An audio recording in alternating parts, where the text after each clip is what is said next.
Assalamualaikum warahmatullahi wabarakatuh. Apa kabar semuanya? Semoga teman-teman semua dalam keadaan sehat. Bagi yang berpuasa, selamat menjalankan ibadah puasa. Terus yang tidak berpuasa, semoga sudah pada makan siang. Oke teman-teman, kali ini aku mau menyampaikan opiniku tentang teman-teman yang kemarin tuh sempat aku baca di sosial media dan juga beranda sosial media aku itu.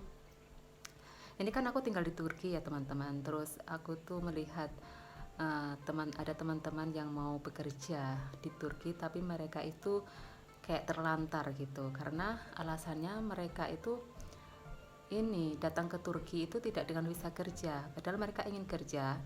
Jadi mereka datang dengan visa holiday. Terus akhirnya sampai di Turki itu mereka belum ditempatkan, belum mendapat penempatan kerja kayak gitu. Jadi mereka istilahnya masih belum on duty kayak gitu.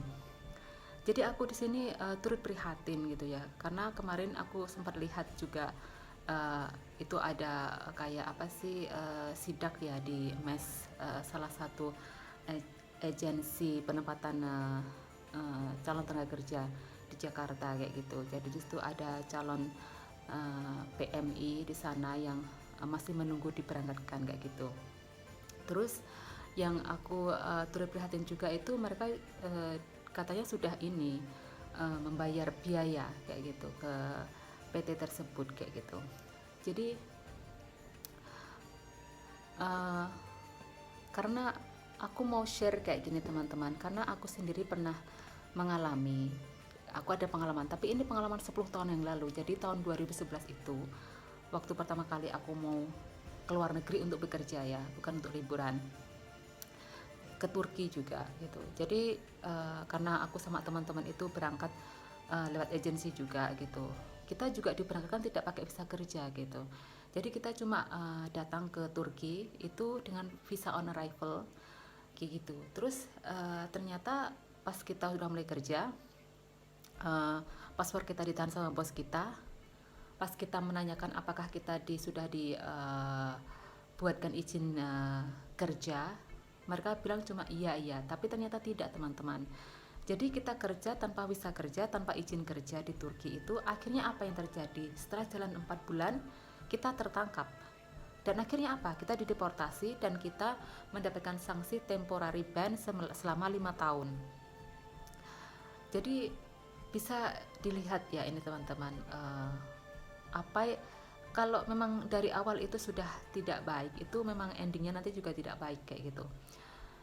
Tapi waktu tahun 2011 itu kan apa ya, wajar gitu buat aku, karena pertama memang kita itu naif, apa ya, kita itu terlalu polos, kita belum punya pengalaman, terus segala informasi juga masih terbatas untuk dicari gitu. Karena walaupun kita istilahnya udah punya smartphone, tapi kan internet itu kan masih apa sih, begitu awam gitu kan waktu itu. Karena aku masih ingat tahun itu, kalaupun kita mau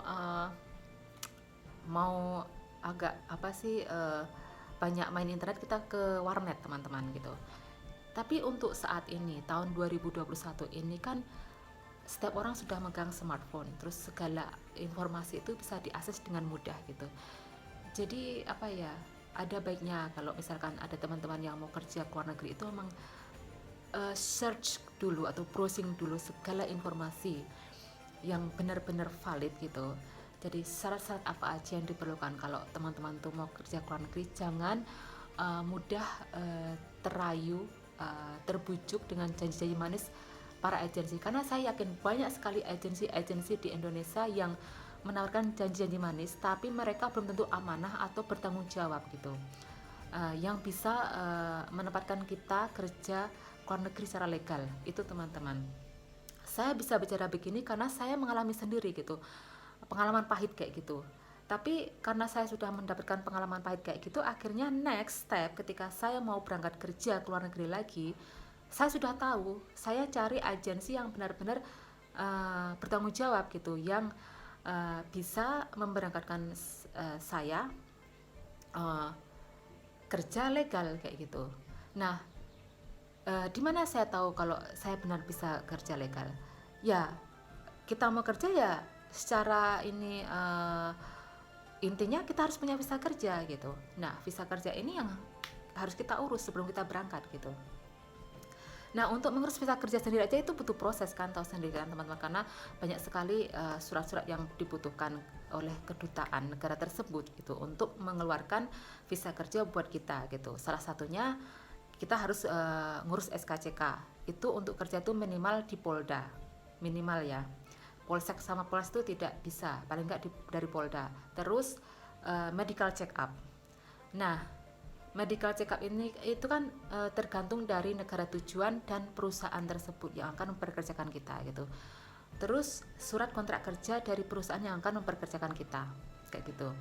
Terus kalau ada tambahan kayak asuransi kayak gitu, aku tidak tahu ini apakah setiap negara sama.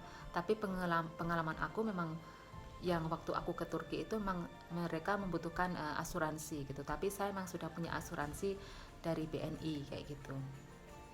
Nah, dari poin-poin itu terus kita bisa melihat benar nggak ini nanti kita dapat visa kayak itu. Nah, kalau udah diproses terus mungkin ada beberapa yang dulunya itu kita perlu interview ke kedutaan tersebut kayak gitu, tapi kemudian belakangan itu tidak perlu interview kayak gitu. Tapi kalau kita sudah melihat ada visa kerja di paspor kita, ya berarti kita akan aman istilahnya karena kita sudah punya visa kerja gitu. Terus nah, poin kedua kalau kayak medical check up gitu, saya kurang tahu medical check up itu di Indonesia itu apakah bisa dimanipulasi dalam arti hasil tesnya itu tidak valid atau tidak benar-benar gitu. Karena begini, saya kan pernah dengar dan juga melihat gitu kasus-kasus ada teman-teman yang bekerja di luar negeri itu ada yang punya penyakit kronis dan akhirnya sampai ada yang meninggal kayak gitu di negara tersebut kayak gitu. Karena pengalaman aku begini, medical check up di Indonesia itu salah satu syarat untuk mengajukan visa kerja. Terus nanti kalau kita sudah punya visa kerja, terus kita udah berangkat ke negara tersebut, di perusahaan tersebut waktu saya kerja itu saya harus medical check up lagi gitu. Jadi kalau misalkan saya ada sakit, ada penyakit di Indonesia tapi saya manipulasi itu hasil medical check up, terus ternyata saya di medical check up di negara tersebut saya ada penyakit yang kronis, itu ya saya akan dipulangkan gitu loh, konsekuensinya saya akan dipulangkan gitu. Jadi saya kurang tahu ini kalau kasus-kasus ada teman yang sakit sampai meninggal di negara tempat dia kerja kayak gitu.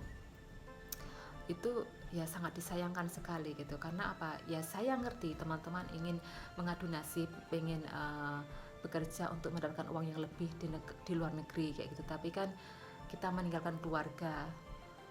Apakah tidak baik kalau apakah nggak lebih baik kalau misalkan keluarga yang kita tinggalkan itu tenang, membiarkan kita kerja, karena segala dokumennya kita urus itu emang sesuai prosedur, terus memang fisik kita itu memang sehat untuk bekerja jauh kayak gitu.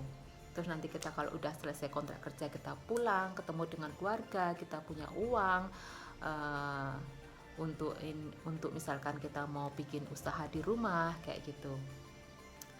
Itu ya teman-teman. Terus kalau misalkan kayak visa kerja kayak gini ya, saya kan juga beberapa kali pernah ketemu sama teman-teman orang Indonesia kan, dulu pernah ada satu penerbangan kayak gitu. Jadi mereka itu bergrup kayak gitu, ada 6 orang. Mereka orang yang saya bisa melihat, saya bisa mengatakan mereka ini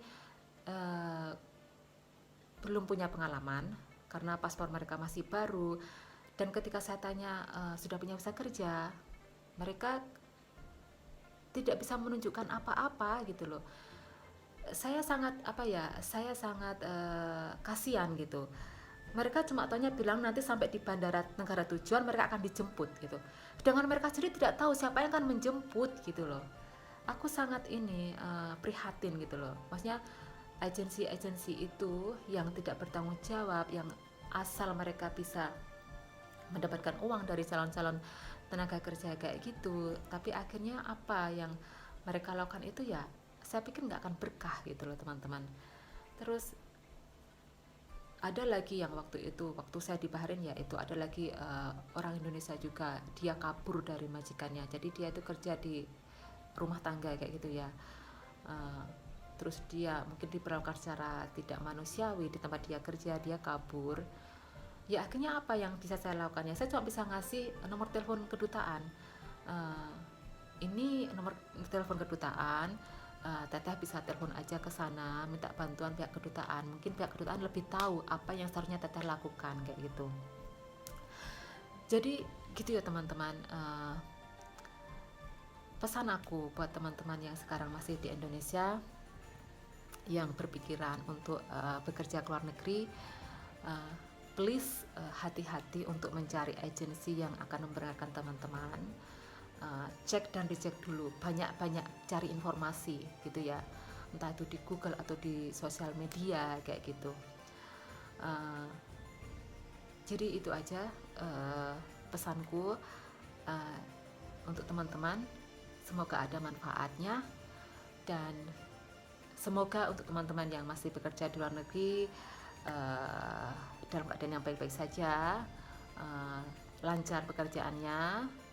Oke, wassalamualaikum warahmatullahi wabarakatuh.